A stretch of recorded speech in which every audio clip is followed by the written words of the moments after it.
आएगा welcome the Pakistani father and son तो कैसे आप सब, मेरा नाम मुझे यार भाई, एक तरफ पाकिस्तान अफगानिस्तान पे स्ट्राइक कर रहा है तो भारत उसके आगे दीवार बन के खड़ा हो चुका है, और दूसरी तरफ तालिबान ने भारत को अफगानिस्तान से सोना निकालने की दे दी इतिहास की सबसे बड़ी ऑफर कि आओ हमारे देश से निकालो सोना। ये क्या बोल रहे हो? ये भाई तालिबानों ने ऑफिशियली ऑफर दे दिया भारत को। अफगानिस्तान में भी बड़ा सोना ही बचा। ओए ओए, और भारत के पास भी मशीनें देखो ना कैसी उसके है। पास इंडिया के पास तो मशीनें हैं, वो तो निकाल सकते वो हैं, तो माइनिंग कर सकता है ना। तो आज करते हैं भाई साहब तालिबानों ने किस तरह दी है भारत को इतनी बड़ी ऑफर। तो कौन ऑन करते हैं स्टार्ट। अफगानिस्तान के वाणिज्य मंत्री नूरुद्दीन अजीजी ने भारत के वाणिज्य मंत्री पीयूष गोयल से मुलाकात की। अजीजी ने कहा कि भारतीय कंपनियां पहले अपनी टीम को भेजकर अफगानिस्तान में सोने के भंडारों पर शोध भी कर सकती हैं। अफगानिस्तान ने उद्योग लगाने वाली भारतीय कंपनियों के लिए फौरन जमीन आवंटित करने का भी ऐलान किया। बिल्कुल इंडिया को सूट करेगा इस तरह, क्योंकि वो चाहेंगे हम मिलिटरीली इंगेज रहें, और जाहिर है हम वो नॉर्थ ईस्ट में, साउथ ईस्ट में और ईस्टर्न साइड पे सारा उन्होंने हमें ब्लॉक किए रखा, इंगेज किए रखा। दैट मींस नेगोशिएशन सस्पेंडेड है इंडिया की तरफ भी, उधर हेडवे नहीं है, कोई एक डिप्लोमेटिक रिलेशन कोई खास ना होने के बराबर है। और नॉर्थ वेस्ट की तरफ वो चाहेंगे कि हम अफगानिस्तान तालिबान में इंगेज रखें। इस दौरान भारत और अफगानिस्तान के बीच कई समझौतों पर चर्चा हुई। इस मीटिंग के बाद अफगानिस्तान के वाणिज्य मंत्री ने ऐलान किया कि उनकी सरकार सोने के खनन समेत नए क्षेत्रों में निवेश करने वाली भारतीय कंपनियों को 5 साल की टैक्स छूट देने के लिए तैयार है। टैक्स भी नहीं है। जी बहुत शुक्रिया फिजा, आपने इनवाइट किया। देखिए ये टेक्नोलॉजी के अलावा एक रिजॉल्व या एक हौसले की भी कॉन्फ्लिक्ट है। हिंदुस्तान के साथ भी यही हुआ। कैपेबिलिटी तो हिंदुस्तान के पास भी बहुत थी, लेकिन जो चीज मिसिंग थी, जो मुझे लगा वो रिजॉल्व नहीं था, जो अल्हम्दुलिल्लाह हमारी तरफ था। एनालिसिस किया है, Pakistan stands alone in this fight against terrorism. तो Bharat in this fight against terrorism कोई मुल्क आपके साथ नहीं है।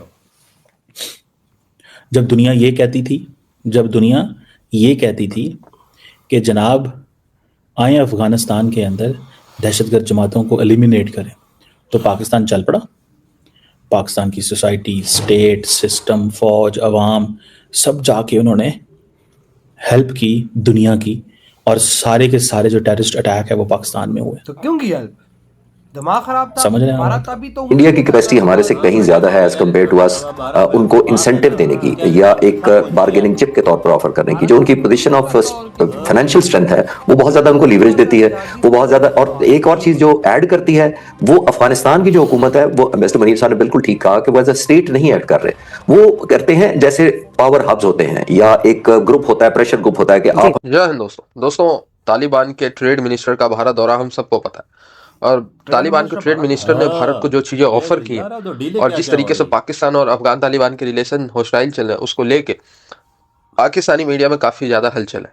और पाकिस्तानी मीडिया रो भी रही है कि यार वो तालिबान, आपको तो पता ही है तालिबान का पाकिस्तान का क्या रिलेशन था। जब तालिबान आए हुकूमत में तो पाकिस्तानियों को ऐसा लगा कि जैसे अब पाकिस्तान की ही हुकूमत चलेगी काबुल पे। लेकिन इसके बाद काबुल ने जिस तरीके से अपनी सॉवरेनिटी को पाकिस्तान के हाथों नहीं बेचा, पाकिस्तान के सामने नहीं झुका उन्होंने अपनी सॉवरेनिटी के लिए, तो फिर वो चीज़ें पाकिस्तानियों को चुभ भी रही है कि यार अफगान तालिबान भारत के साथ रिश्ते अच्छे क्यों कर रहे हैं। अच्छा, अफगान तालिबान के जो ट्रेड मिनिस्टर है उन्होंने भारत को बहुत सारी ऑफर्स दी है।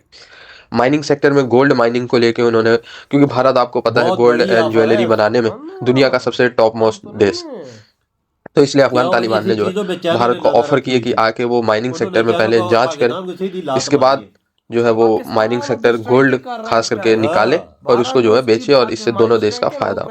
इसी के साथ साथ अगर भारत कोई और वहाँ पे फैक्ट्री इस्टेब्लिश करना चाहता है, हैवी फैक्ट्री, तो उसके लिए भी फ्री लैंड जो है भारत जो को अफगान तालिबान देगा। ये सारी फैसिलिटीज़ एकदम एक्सक्लूसिव है, ओनली टू इंडिया।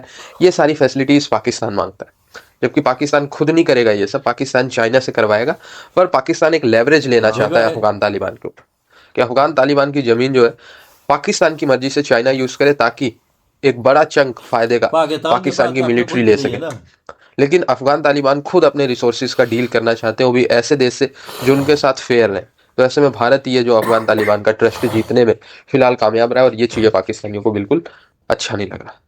में क्या देंगे तो हम आपको क्या देंगे, वो अभी तक उसी मोड में है। और आपने देखा उनके लिए, तो मैं अक्सर लफ्ज यूज करता हूं कि उनके लिए जो इनस्टेबिलिटी है वही स्टेबिलिटी है, क्योंकि अगर वो स्टेबल हो जाए अफगानिस्तान किसी तरीके से, इकोनॉमिकली, पॉलिटिकली और डिप्लोमेटिकली, तो फिर सारे मसले खत्म। फिर तो लोग इनकी तरफ रुजू नहीं करेंगे, उनसे कॉन्टेक्ट नहीं करेंगे, उनको इंसेंटिव ऑफर नहीं करेंगे, उनको रेंट फॉर टेरर नहीं यूज करेंगे। लेकिन ब्लड और बिजनेस एक साथ चल सकता है? नहीं, बिल्कुल नहीं चल सकता। मैं बिल्कुल नहीं कह रहा कि उस तरह करें, लेकिन हमें एक ऐसी स्ट्रैटेजी का सामना है कि सिर्फ वो स्टैंड अलोन हमसे नहीं लड़ रहे, उनके पीछे हिंदुस्तान है। लेकिन जो डिप्लोमेटिक फ्रंट पर मिनिस्टर साहब कह रहे थे वो बिल्कुल ठीक है, हमें ऐड करते रहना चाहिए अपना moral high ground from a position of strength एक। और दूसरा, हमें मेरी सजेशन तो ये होगी कि चाइना को खास तौर पर इंक्लूड करें और खास तौर पर सऊदी अरब को इंक्लूड करें, क्योंकि इन दोनों मुल्कों का इन्फ्लुएंस बहुत है। और इंडिया के जो इंसेंटिव हैं, अगर उनको कोई काउंटर करने वाला मुल्क है तो वो सिर्फ चीन है। वो इंसेंटिव ये दे सकता है जो पहले भी वो दे रहा है कि हम आपको नॉर्थ तरफ चाइना की तरफ ट्रेन से लिंक कर देते हैं। चाइना पहले ही ऑफर कर रहा है कि सी पैक में आपको इन्वॉल्व करते हैं। तो इंसेंटिव तो मौजूद है, लेकिन क्योंकि इंडियन एक बहुत स्ट्रांग एलिमेंट है जिसकी वजह से शायद उस तरह ध्यान नहीं दे पा रहे, और चाइना को रियलिज्म है कि सी पैक उस वक्त तक सही मानों में टेक ऑफ नहीं कर सकेगा प्रोजेक्ट जब तक अफगानिस्तान में अमन नहीं होगा। तो आई थिंक हमारे सारों के स्टेक कॉमन है। सऊदी अरब से तो वैसे हमारा एग्रीमेंट हो गया डिफेंस का, तो ये डिफेंस ये नहीं होता कि मुल्क हमलावर हो, डिस्टेबलाइजेशन ऐसे इस तरह की टेररिज्म है, उसमें भी सऊदी अरब रोल प्ले कर सकता है। ठीक है। तो फिर मैं समझता हूँ कि इट्स नॉट समथिंग अफगानिस्तान को कि देगा भारत और कुछ खुद रखेगा, चीजें ऐसे सॉल्व होंगी। 50-50 पे काम। Pakistan must use maximum force, diplomatic pressure, economic coercion tools जो हैं, आइसोलेटिंग अफगान तालिबान, जो कि बहुत मुश्किल है लटका हुआ आज फिर आइसोलेट करना। आज मैं देख रहा हूँ कि यूएई के जो लीडरशिप है वो अपना एम्बेसडर वहाँ भेज रहे हैं। क्यों भेज रहे हैं यूएई की leadership? Because they do understand कि भैया हमें Afghanistan is a place where we need. देखें, पाकिस्तान की जो प्रेजेंस है वो मिडिल ईस्ट में बढ़ गई है। पाकिस्तान की प्रेजेंस मिडिल ईस्ट में बढ़ गई है। किस तौर पे बढ़ी है? और जो मिडिल ईस्ट में प्रेजेंस बढ़ती है तो याद रखिएगा वहाँ पे फिर लोग आपको जो मिडिल ईस्टर्न प्लेयर्स हैं वो समझते हैं कि कीप पाकिस्तान बिजी, पाकिस्तान को मसरूफ रखो। इधर हुई है वीडियो खत्म भाई साहब।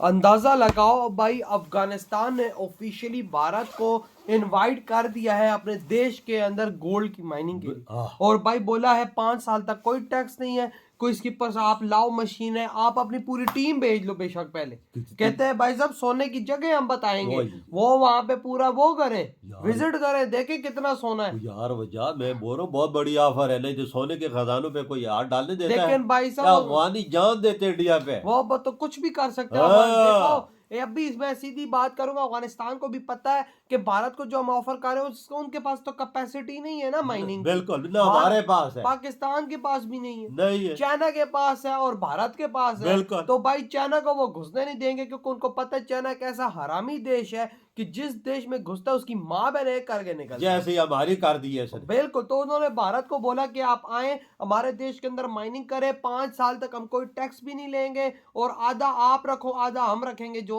या कुछ या शायद 40% अफगानिस्तान रखेगा या 60% भारत, इस तरह कुछ, वो भी 5 साल के लिए। 5 साल के लिए। भारत के पास तो ऐसी कैपेसिटी है कि साल के अंदर पूरा अफगानिस्तान खाली करके भारत निकल जाए। बिल्कुल बिल्कुल हजारों टन निकालेगा, हजारों टन भारत के पास और उनको भी ये चीज पता लगे, इंडिया जिस देश के साथ खड़ा होता है उसके साथ वफा करता है। क्यों पाकिस्तानी और चाइना पे तो एतबार वो नहीं करते। अभी देखो पाकिस्तान स्ट्राइक्स कर रहा है वहां पर, उधर हिट कर रहा है वहां के आतंकी ठिकानों को, और भाई सब सारा को जो भी उनका आपस में युद्ध, हमारे जो मामलात है उनके साथ, भारत आके दीवार बन के बिल्कुल भारत ने साथ साथ बोला हुआ है कि भाई साहब आम जनता को नुकसान नहीं पहुंचना चाहिए। बिल्कुल बिल्कुल, अगर आम जनता को नुकसान पहुंचा तो हम पाकिस्तान से सीधा युद्ध करेंगे। बिल्कुल बिल्कुल भैया। तो भाई इस तरह से इधर भी डर है कि भाई हम यही सोच में है कि भाई हम फजूल ऐसा वैसी जगह पे ना हिट करें। और ट्रेड मिनिस्टर बैठा हो नई दिल्ली में और ऐसे समझौते कर रहा है, ऐसी चीजों ऑफर दे रहा है कि भाई इधर चीमा की फटी कर मैंने तो ये भी सुना है कि तो रेल की पटरियों पे इंडिया ने काम शुरू कर दिया भाई, तभी तो चीमा की फटी हुई है। चीमा की क्यों फटी हुई है? इसी वजह से फटी हुई है ना कि भाई साहब